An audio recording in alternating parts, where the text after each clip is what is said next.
Tad, kad es jauns inspektors būdams nonācu dienēt, es brīnījos, kā tā var būt. Kā tā var būt? Bet jā, bija kaut kādas veiksmīgas operācijas, tur aizturēšanas, atceros. Vienmēr tas bija likums, vienkārši tas bija obligāti jāatzīmē, kad ir kaut kas sekmīgi izdevies un protams, ar neatņemamām atzīmēšanas sadaļām. Jā. Sava veida policistu bohēma, es pat teiktu, tā bija.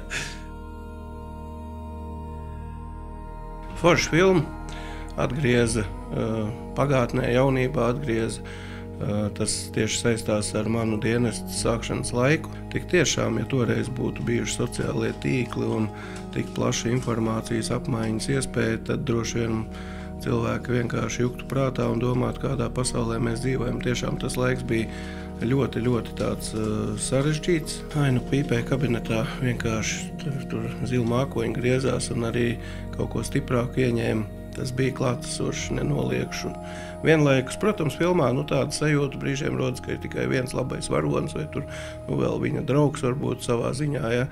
Bet tā arī nebija gluži. Bija arī labie darbi, labie cilvēki, bija arī kolēģi. Un tā cilvēcība varbūt brīžiem vairāk caurstrāvoja nekā pat šodien. To pašu Rukova tēlu, ja es redzu, tāds bija tieši manā grupā. Bija tāds kolēģis, kurš, kā saka, bija cieši, cik es jauns būdams varēja saprast, bija cieši saistīts tieši ar noziedzību un bija pamats laikam uzskatīt, ka nevienmēr tā saikne ir vis tā likumīgākā.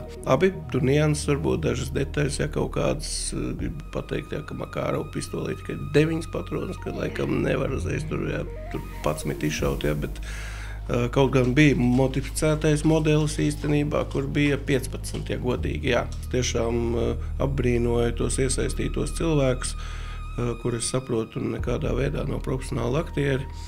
Tad jāsaka, ka tā spēle, es domāju, ka katrs skatītājs novērojot nemūžam nepateiks, ka tie nav profesionāli aktieri. Un tie joki arī un visas tās lietas, ko jūs iepinuši, tik tiešām tā bija. Jā. Paldies jums vēlreiz, un es tiešām ļoti priecājos, ka man bija arī iespēja to filmu nosteikties. Un man ir sajūta, un es to noteikti izdarīšu, es to filmu skatīšos vēlreiz. Viennozīmīgi, jā, es viņu gribu redzēt vēlreiz.